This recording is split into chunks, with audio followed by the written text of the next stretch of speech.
बघा नाही किती छान दिसत आहे. साधी, झटपट आणि एकदम चविष्ट मटकीची भाजी. कमी मसाल्यात पण भरपूर चव देणारी ही रेसिपी रोजच्या जेवणासाठी आणि डब्यासाठी सुद्धा एकदम परफेक्ट अशी आहे. जास्त तयारी नाही, जास्त मसाले नाहीत, तरीही पोटभरीची आणि घरच्या सगळ्यांना आवडणारी अशी ही भाजी नक्की एकदा करून बघा. एकदा खाल्लीत तर नेहमी याच पद्धतीने ही मटकीची भाजी बनवाल. चला तर लगेचच रेसिपीला आपण सुरुवात करूया.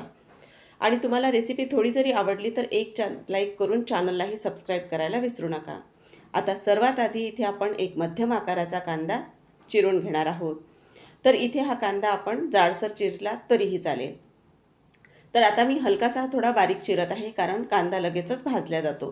तर आता इथे आपण या भाजीसाठी फार असे कुठलेही खडे मसाले वापरणार नाही आहोत. तरीही आपलं भाजीसाठी लागणारं वाटण आहे इतकं छान दाटसर तयार होणार आहे, किंवा जास्तीचे कुठले मसाल्यांचा सुद्धा इथे वापर करणार नाही आहोत. कांदा आपला चिरून झालेला आहे. आता इथे एक मध्यम आकाराचा आपण टोमॅटो घेतलेला आहे. पण या टोमॅटोमधला आपण फक्त अर्ध टोमॅटो वापरणार आहोत. पूर्ण टोमॅटो आपल्याला वापरायचं नाही, कारण जास्त जर टोमॅटो भाजीमध्ये आपण वापरलं तर तिची चव फार अशी काही चांगली लागत नाही. त्यासाठी मी टोमॅटो असं कमीच वापरते भाजीमध्ये. आता मधला बियांचा जो भाग आहे तो मी काढून टाकलेला आहे. तर इथे बघा, टोमॅटोसुद्धा आपण हलकंसं बारीक चिरणार आहोत. टोमॅटो अजिबातही जाड चिरायचं नाही, कारण टोमॅटो आपण भाजीमध्ये वापरणार आहोत, टोमॅटो भाजणार नाही आहोत. तर इथे आता आपला कांदा टोमॅटो चिरून झालेला आहे. तर भाजीसाठी लागणारा लसूण इथे मी काढून घेतलेला आहे.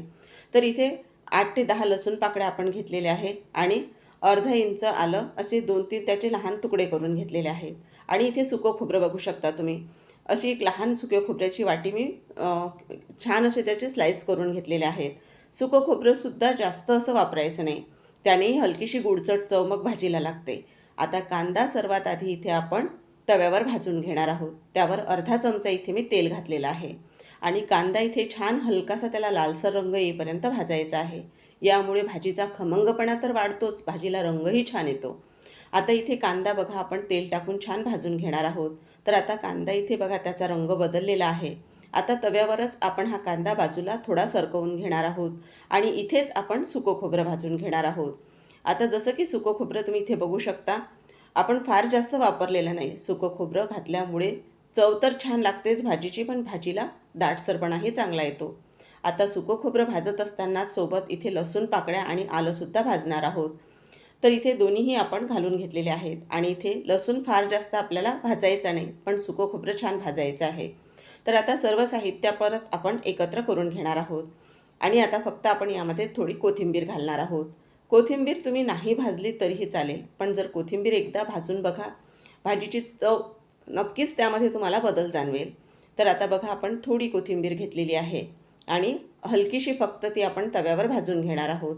तर आता हे सर्व साहित्य छान खमंग असं भाजून झालेलं आहे. आता हे एका प्लेटमध्ये आपण काढून घेणार आहोत आणि हलकंसं थंड करून घेणार आहोत. तर बघा इथे फार जास्त कुठलेही आपण मसाले वापरलेले नाही. खडा मसाल्यांचा तर अजिबातही इथे आपण वापर केलेला नाही. अगदी झटपट होणारी ही मटकीची भाजी नक्कीच एकदा करून बघा. तर आता ही प्लेटमध्ये आपण सर्व साहित्य थंड केलेलं आहे. आता थंड करून झाल्यानंतर हे साहित्य आपल्याला मिक्सरच्या भांड्यामध्ये बारीक करण्यासाठी घालायचं आहे.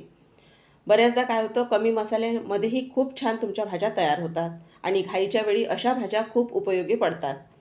तर आता यामध्येच आपण बघा एक पद्धत सांगणार आहे तुम्हाला. त्यामुळे तुमच्या भाजीला दाटसरपणा तर छान येतो, पण मसाल्यांची चवही भाजीमध्ये छान लागते. इथे आपण अर्धा चमचा धना पावडर, अर्धा चमचा गरम मसाला घातलेला आहे. त्याचबरोबर पाव चमच्यालाही थोडी कमी एवढी हळद घातलेली आहे आणि साबूत जे जिरं आहे ते जिरं आपण अर्धा चमचा घातलेलं आहे. जिरे इथे आपण भाजलेले नाही. आणि आता कढीपत्त्याची पानंसुद्धा या वाटणामध्येच घालणार आहोत. तर आता हे सर्व साहित्य सुरुवातीलाच पाणी न घालता बारीक करायचं आहे आणि नंतर मग गरजेनुसार पाणी घालायचं. तर आता हे आधी वाटण करून घेते. तर इथे भाजीसाठी लागणारं आपलं जे वाटण आहे ते तयार करून झालेलं आहे. जसं की मी नेहमीच तुम्हाला सांगते, वाटण तयार करताना प्रमाणापेक्षा जास्त पाण्याचा अजिबातही वापर करायचा नाही. गरजे इतकंच भाजीमध्ये पाणी वापरायचं. आता इथे आपण ही मटकी घेतलेली आहे. 1 पाव मटकीचा आपण वापर करणार आहोत. तर ही मटकी घरचीच भिजत घातलेली आहे, पण तरी एकदा स्वच्छ धुवून घेते. त्यामध्ये पाणी टाकून घेतलेलं आहे मटकीमध्ये आणि बघा ना, मटकीला किती छान अशी मोड आलेली आहेत.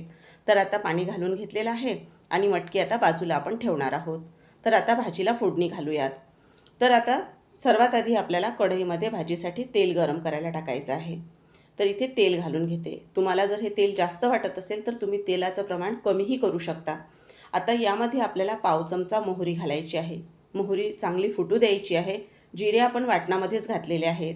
तर आता इथे आपण बघा, भाजीला छान रंग यावा यासाठी ही जुनी पद्धत आहे. आपण हे जे लाल तिखट आहे, हे तिखट आपण पाणी यामध्ये घालून घेणार आहोत.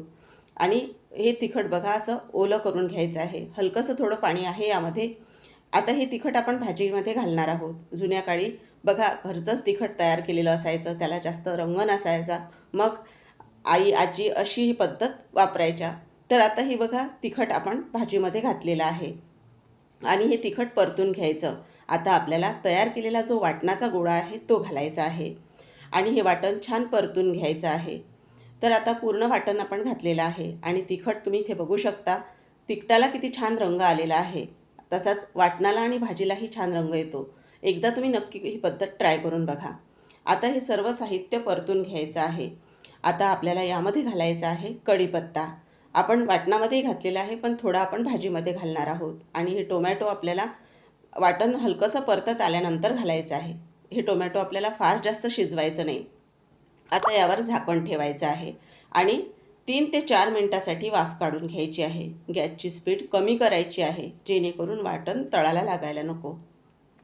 आता हे वाटण छान परतून घेते. तर इथे आता आपण झाकण उघडून बघूयात. तर आता इथे बघा, वाटणातील तेल छान सेपरेट झालेलं आहे. हलकासा वाटणाचा रंगही बदललेला आहे. तर आता हे परत छान एकत्र करून घेणार आहोत आपण. आणि आता बघा, यामध्ये आपल्याला थोडं मिक्सरच्या भांड्यामध्ये वाटण लागलेलं होतं, ते पाणी मी यामध्ये घातलेलं आहे. तर आता हे सुद्धा छान आपल्याला एकत्र करून घ्यायचं आहे यामध्येच. आणि हे पूर्ण छान एकत्र करून झाल्यानंतर बघा, आपल्याला वाटण छान खमंग असं परतून घ्यायचं आहे. पण त्याआधी बारीक चिरून घेतलेली कोथिंबीरही थोडी घातली आणि ती तशीच ठेवलेली आहे. परत 2 ते 3 मिनिटाची वाफ काढून घेतलेली आहे.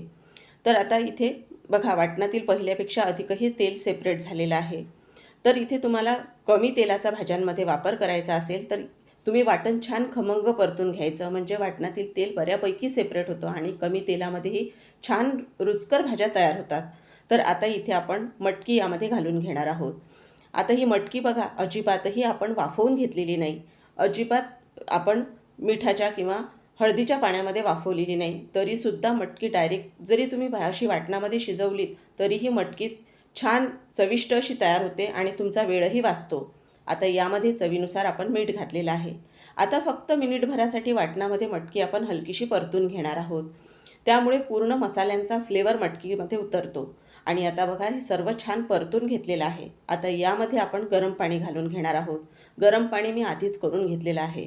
तर आता इथे सर्व परतून आपलं झालेलं आहे. तर गरम पाण्याचा इथे आपल्याला फार जास्त वापर करायचा नाही. तुम्ही गरजेनुसार, तुम्हाला भाजी कितपत पातळ दाटसर हवी आहे त्यानुसार प्रमाण भाजीचं म्हणजे पाण्याचं ठरवू शकता. तर यामध्ये आता आपण पाणी घालून घेतलेलं आहे. सर्व छान एकत्र करायचं. मी इथे थोडं पाणी जास्त घातलेलं आहे, कारण मटकी आपण अजिबातही शिजवलेली नाही आधी. तर आता इथे बघू शकता तुम्ही. आता मीठसुद्धा घालून झालेलं आहे. तर आता आपण झाकण ठेवूयात आणि मटकी चांगली शिजवून घेऊयात. तर इथे आपण 3 ते 4 मिनिटासाठी मटकी शिजवायची आहे. आता बऱ्याचदा फार जुनी मटकी जर असेल तर तिला शिजायला वेळ लागतो आणि नवीन मटकी असेल तर लगेचच शिजली जाते. तर इथे आता आपण झाकण उघडून घेतलेलं आहे आणि बघा, पाणी बऱ्यापैकी आटलेलं आहे. आणि आता आपली मटकी शिजली आहे की नाही ते सुद्धा चेक करूया. मटकीचा जास्त गाढ करायचा नाही. तर इथे आता बघू शकता, मटकीला रंग किती छान आलेला आहे आणि दाटसरपणासुद्धा तुम्ही बघू शकता.